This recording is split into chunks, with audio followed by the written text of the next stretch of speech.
mẹ́ta nígbà ẹ̀dá láyé, ìgbà àárọ̀, ìgbà ọ̀sán, ìgbà alẹ́. Kí Elédùà jẹ́ kí alẹ́ mi kó sàn mí ju òwúrọ̀ mi lọ.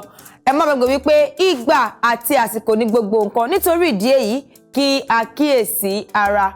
Orí mi, ẹlẹ́dàá mi, má gbàbọ̀dẹ̀. Bẹ́ẹ̀ ni ìgbà mi kó ṣe kíni kó sàn mí sí dáadáa, kó sàn mí sí rere. Èyí ni àdúrà tí mo gbà fúnra mi àtẹ̀yin olólùfẹ́ ètò yìí. Mo fi kí wa káàbọ̀ sórí ètò yìí, ètò wa Miliki Express. Bẹ́ẹ̀ ni Miliki Express, ètò tó fakọyọ lórí tẹlifíṣàn Orisun. Ẹ dẹ̀ mọ̀ pé tẹlifíṣàn Orisun, àwa làgbà, àwa lọ̀gá, àwa ni bàbá. Bẹ́ẹ̀ ni ọ̀kí báyìí òun ni ọba ẹyẹ, kìnìún náà báyìí òun ni ọba ẹranko. Tẹlifíṣàn Orisun, àwa ni number 1 wọn lọ́jọ́ kọjọ́. Ẹ wá ti mọ̀ pé tẹ́ bá ti wá rí mi lórí ètò yìí, iṣẹ́ eré dé, ìdùnnú dé, ẹ̀rín dé. Orúkọ tèmi ni Bimbo Badmus Madiva, multi-talented ọmọge orékelẹ́wà.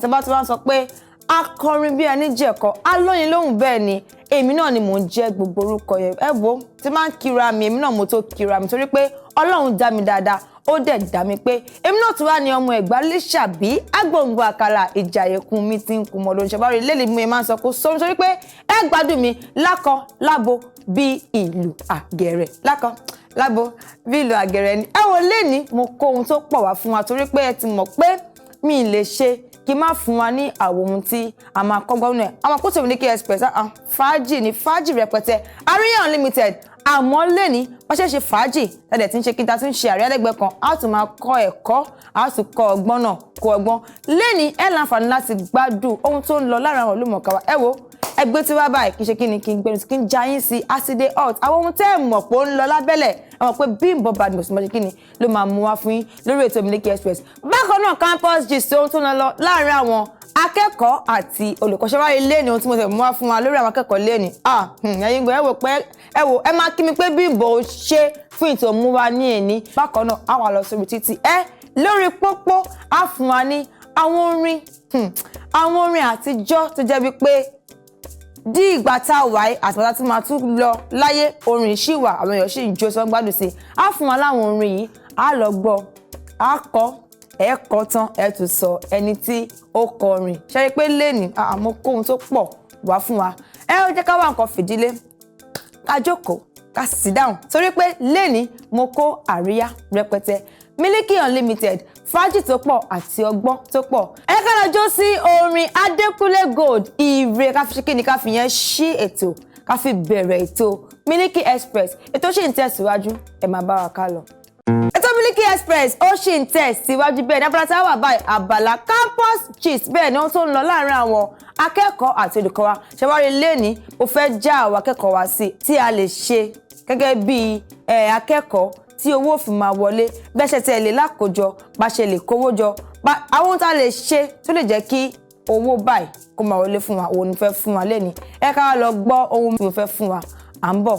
Èyí ni ọ̀nà láti ní àkójọ gẹ́gẹ́ bí akẹ́kọ̀ọ́. Gẹ́gẹ́ bí akẹ́kọ̀ọ́, a ní láti ṣọ́ owó ná. Kì í ṣe gbogbo ohun tí a rí tàbí tí a fẹ́ràn ni a máa rà ní gbogbo ìgbà. Ìkejì, tí a bá fẹ́ ra oúnjẹ sílé, a ní láti kíyèsí ríra ohun tí ó ṣe pàtàkì tí a nílò kí a sì fi ohun tí a kò nílò sílẹ̀. Ìkẹta, wọ ọkọ̀ níbi tí ó yẹ kó ti wọ ọkọ̀ nílé ẹ̀kọ́. Pàápàá a lè rin ibi tí kò jìnnà púpọ̀. Àwọn akẹ́kọ̀ọ́ a ò nílò ọkọ̀ lẹ́nu ìkẹ́kọ̀ọ́ torí ìnáwó láti tọ́jú ọkọ̀ nìkan náà ó tó wá fún ohun tí a bá fẹ́ jẹ fún símẹ́stà kan ṣoṣo. Lákòótán, jẹ́ kó jẹ́ ìṣe rẹ láti lo yàrá ìkàwé, ìyẹn library tí ó wà nínú ọgbà ilé ẹ̀kọ́ wa. Eléyìí yóò dín owó níná náà kù fún wa torí pé a ò ní nílò láti máa sọ pé à ń wọ ọkọ̀ lọ sí yàrá ìkàwé tí ó wà ní ìta ìkàwé tí a ó ti lọ san owó rẹpẹtẹ. Gbogbo àwọn akẹ́kọ̀ọ́ pátápátá ni a ó ṣe àṣeyọrí láṣẹ Èdùmàrè. Àmín. Kò jù báyìí lọ ní abala campus gist níbi tí a ó ti láǹfààní láti máa gbọ́ ohun tí ó ṣe kókó, tí ó ṣe pàtàkì láti kẹ́kọ̀ọ́ gẹ́gẹ́ bí akẹ́kọ̀ọ́ àti olùkọ́. Mo lérò pé a ti mú ohun tí ó yẹ ká múlò nínú ohun tí mo fún wa ní ọ̀sẹ̀ yìí nípa àwọn akẹ́kọ̀ọ́. A rí pé ọ̀pọ̀lọpọ̀ akẹ́kọ̀ọ́ la máa fi lo ọ̀sẹ̀ kan ti pele pé mọ́mì dádì o dádì mi o mo ní ìdòwò oúnjẹ ti tán mo ti broke fẹ́ handout fẹ́ ṣe gbá mi fẹ́ ṣe gbogbo nǹkan tí a máa ṣe lóòótọ́ àwọn òbí wa wà fún wa ẹ̀wọ́n dẹ̀ gbìyànjú àdèmọ̀ wípé ìka báyìí kò dọ́gba ọ̀pọ̀lọpọ̀ àwọn òbí ni wọ́n ń tiraka láti jẹ́ kí àwọn ọmọ wọn kí ó ṣe kíni kí wọ́n ní ìwé ẹ̀kọ́ gíga àmọ́ tó bá ń ṣe gbogbo wàhálà káwọn náà gẹ́gẹ́ bí akẹ́kọ̀ọ́ ká gbìyànjú láti máa ran àwọn òbí wa lọ́wọ́ kò lùpọ̀ tó ti fi pé okay tí má ti ní masters mẹ́ tí má ti ní degree mi tán tí má ti ṣiṣẹ́ máa fún àwọn òbí mi lówó ní kẹ́ tọ́jú owó fún àwọn òbí yín àmọ́ fún àǹfààní ara yín pé ẹ wà ní ilé ẹ̀kọ́ gíga ìyẹn campus mo lérò pé a ti mú àwọn ohun tí mo sọ yìí a ti mú un lò ẹ wo tẹ́ bá ń gbọ́ fàájì unlimited bẹ́ẹ̀ ni lórí tẹlifíṣàn Orísun lórí ètò Miliki Express ẹ ká lọ gbọ́ orin Kiss Daniel tó feature Davido one ticket à ń bọ̀.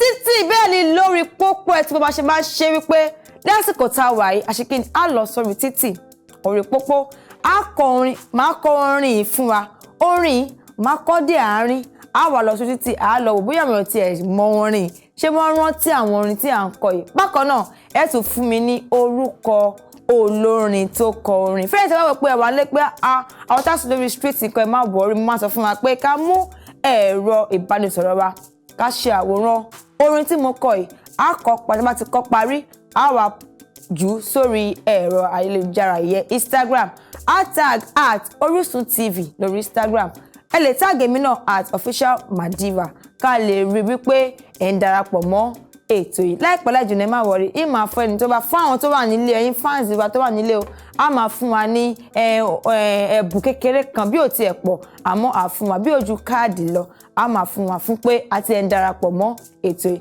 ẹ wá lórí tọ̀sẹ̀ yìí ẹ jẹ́ ń fi ohun ń fẹ́ kọ́ bí wọ́n ṣe kọ́ àmọ́ ẹ kí n kọ́ bí mo ṣe lè kọ́ náà ni ó yá torí mo lọ́lọ́run lẹ́yìn mo b'Olúwa dúró ọkàn mi balẹ̀ kíní kan ò ní ṣe mí ọ ti bá mi kọ́ ẹ wò ẹ ká lọ gbọ́ báwọn èèyàn ṣe máa kọ orin lórí pópó ètò sì ń tẹ̀síwájú à ń bọ̀.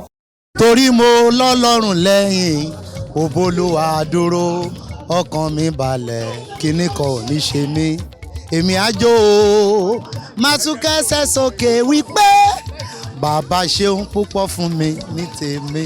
torí mo lọ́lọ́run lẹ́yìn mo b'Olúwa dúró ọkàn mi balẹ̀ kíní kan kò ní ṣe mí èmi yóò máa jẹ́ orí èmi kì yóò sì ṣe ìrù èmi yóò máa lékè ṣá lọ́jọ́ ayé mi gbogbo èmi àjò máa tún fẹsẹ̀ sókè wípé bàbá ṣeun púpọ̀ fún mi ní tèmi.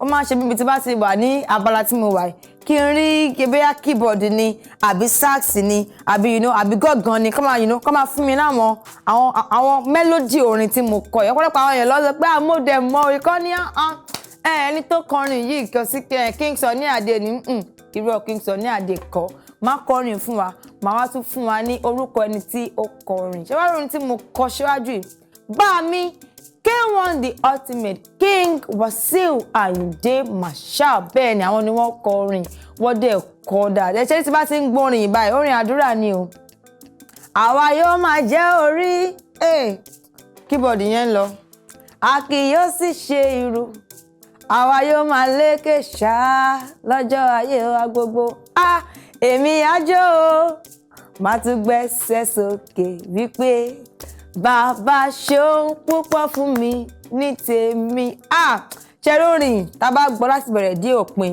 àdúrà ni wọ́n kọ síbẹ̀ fẹ́ẹ̀ tó bá wọ pé orin mo dẹ̀ mọ́ K1 the ultimate ni wọ́n kọ àkọlé album tí wọ́n ti kọ orin òun náà ni flavour bẹ́ẹ̀ ni flavour ni wọ́n pè kí a gbìyànjú láti gbọ́ orin ṣé láwọn orin tí mo mú wá fún wa yìí mo ń rán wa létí mo ń dá wa padà sí àwọn ìgbà tí àwọn bàbá wa tí wọ́n ti kọ orin aládùn orin ọlọ́gbọ́n orin àlùbáríkà tí wọ́n ti kọ sẹ́yìn ẹni fún àwọn tí wọ́n wáṣẹ̀ ní débọ̀ tí wọ́n ṣe ń kọrin pé ká máa gbìyànjú láti máa wo àwòkọ́ṣe àwọn bàbá látara orin tí wọ́n ń kọ mi sọ̀rọ̀ wá o látara orin tí wọ́n kọ pé ọ̀pọ̀lọpọ̀ àwọn orin wọn orin àdúrà orin ọgbọ́n bẹ́ẹ̀ ni kò sí bá ṣe máa gbọ́ táà ní rí òwe kan tàbí méjì àbí táà ní tiẹ̀ ní gbọ́ àdúrà kan tàbí méjì nínú ẹ̀ ẹ wo ẹ ká sì lọ ṣe fàájì ká ṣe kí ni ká lọ jó ká kó mọ́ ẹ má gbọ́ kò mọ́lẹ̀ ẹ gbé sókè ká lọ jó sí orin Tiwa Savage tí ó pe àkọlé ẹ̀ ní one ọdọọdún là ń rórógbó ọdọọdún là ń ra òòṣà ètò sì ń tẹ̀síwájú à ń bọ̀.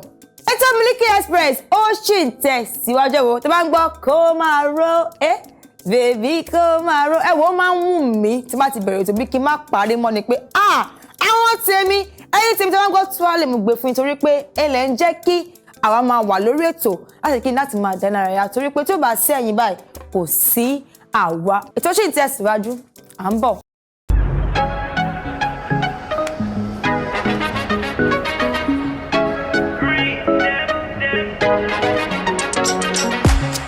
One time for the one time, fire girl with a slow wine.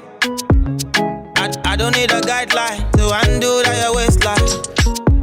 Let's take a trip to Cloud9, make a stop, I'm all high. This girl, I'm drunk on your moonshine. Star signs, oh baby, you are mine.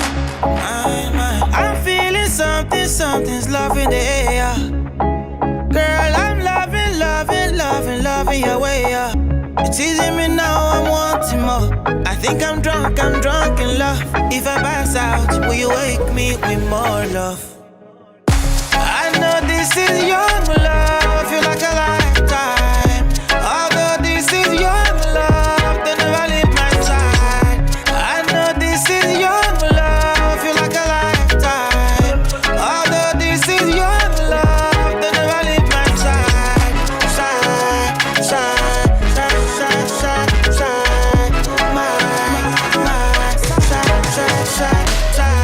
Hold on, did I ever mention? I don't want no option. Give me all or nothing. I know be your side, Hey, you, girl, I wanna know how you roll. Say, ooh, fine like my roll. I'm losing my control. Oh, I'm feeling something's love in the air. Girl, I'm loving your way up. It's teasing me now, I'm wanting more. I think I'm drunk in love. If I pass out, will you wake me with more love? I know this is young love, feel like a lifetime.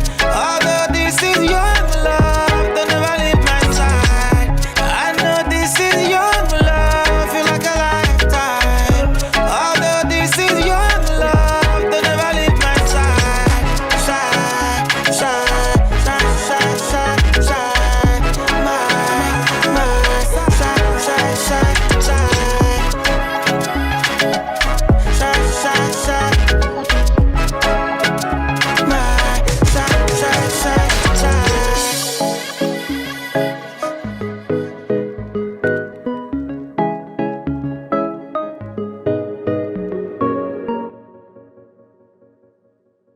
Pé lórí ètò yìí ẹ máa láǹfààní láti kọ́ ọgbọ́n bákan náà ẹ láǹfààní láti kọ́ ìmọ̀ kún ìmọ̀ ìdẹ̀ lórí pé gbogbo ohun tí mo fún wa lórí ètò lẹ́nu pápátá báyìí òun ni agbádùn tàdé mú ẹ̀kọ́ kan tàbí méjì nínú ẹ̀.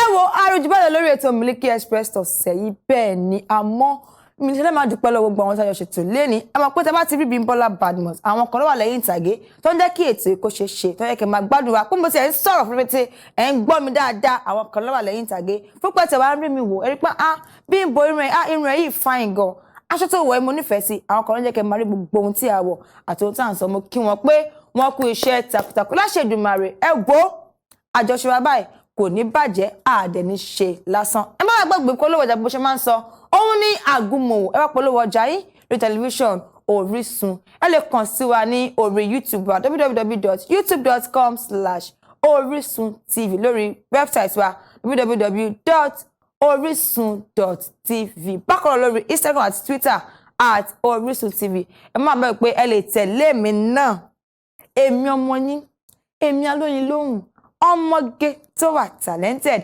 lórí Instagram @officialmadiva Bẹẹni bákan náà lè tẹ̀lé mi lórí Facebook Bímbọ́ Badmus Madiva orúkọ mi yí padà Bímbọ́ Badmus Madiva ni mò ń jẹ́ káfíńre ayọ̀ ìdùnnú pàdé lọ́sẹ̀ tó máa ń kọ́ka tó wà máa lọ ká tó máa lọ ẹ kí n fún wa ní orin aládùn ti rude boy ti àwọn P-Square ká fún wa ní orin ẹ̀ audio money ká ṣe kí ni ká fi jó ká fi dáṣíà ká fi kásẹ̀ tó lẹ̀ ó dìgbà kan náà.